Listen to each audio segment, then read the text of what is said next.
Welcome to the FL Studio Core Fundamental video series. In this video, I want to show you the channel rack. The channel rack, I believe, is one of the most important parts of FL Studio. So let's look at how it works, and in the next video after this, we'll look at how patterns work with respect to the channel rack. The channel rack is a super important window in FL Studio. This is the channel rack here, and I'll expand it to make it a little bit bigger so you can see what it looks like. The channel rack holds all of your sounds, samples, instruments, automation. Basically every element that you might use in your track gets loaded and displayed here as a button. As I mentioned in a previous video, the channel rack has its own drop-down menu, and what we'll do is we'll just set the channel button width to fit. And when I do that, you can see the buttons have grown in size so that the text for those buttons fits. And as a newbie or a new user, it might be best for you to have that set, but you don't need to if you don't want to, obviously. The channel rack can be brought up by selecting View Channel Rack. It can be brought up by pressing F6 on your keyboard, and it can be brought up by using the shortcut that I'm currently highlighting in the toolbar. Now, if the channel rack is already open and you do one of those methods, what will happen is it will hide. It will go away. You can simply do the menu option keyboard press or toolbar press to bring it right back. But this allows you to hide it when you're not using it and bring it up when you need to. Now, each button in here represents what are called a generator, a plugin, an instrument, a sample, an audio clip, or an automation. Now that's a way of saying these are things that produce sound. Automation clips, while they don't produce sound directly, they can control other functions. And it's not for this video series for me to explain that, but I do need to point out that they appear here. At the top of the channel rack is a list. This list could be set to all, audio, automation, or unsorted. I'm going to leave it on all for now. The various items that are listed here will be shown in different ways. For example, if I look at my piano mellow, it opens up the generator called Flex that produces that sound for me.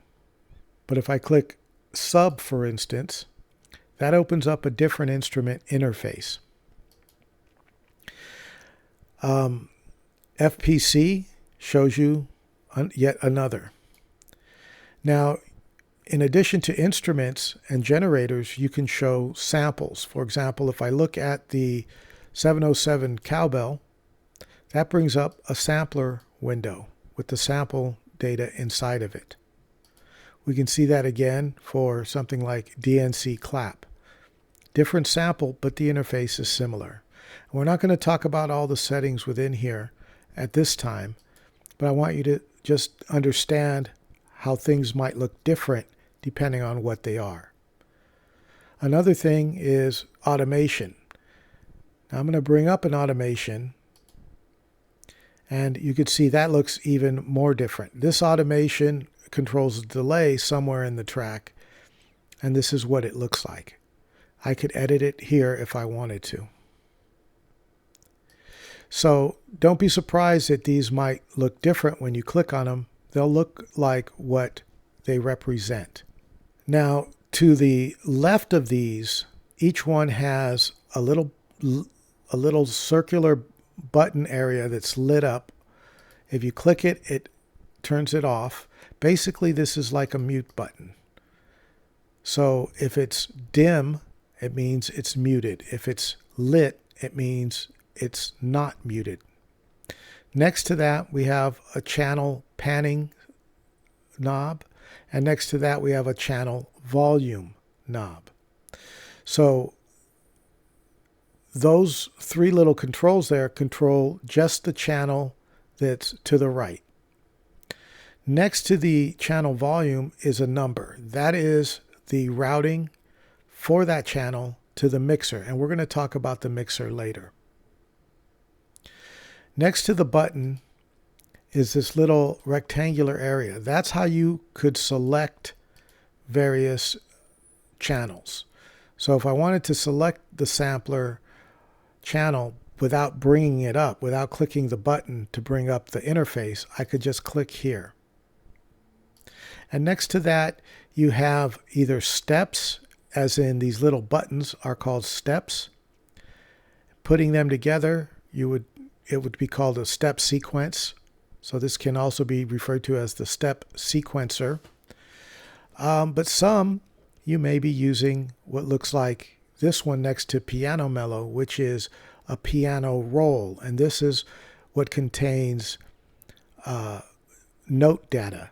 If I click on that, you'll see it brings up the note data and the duration of the notes. We'll talk about that a little bit more in an upcoming video as well.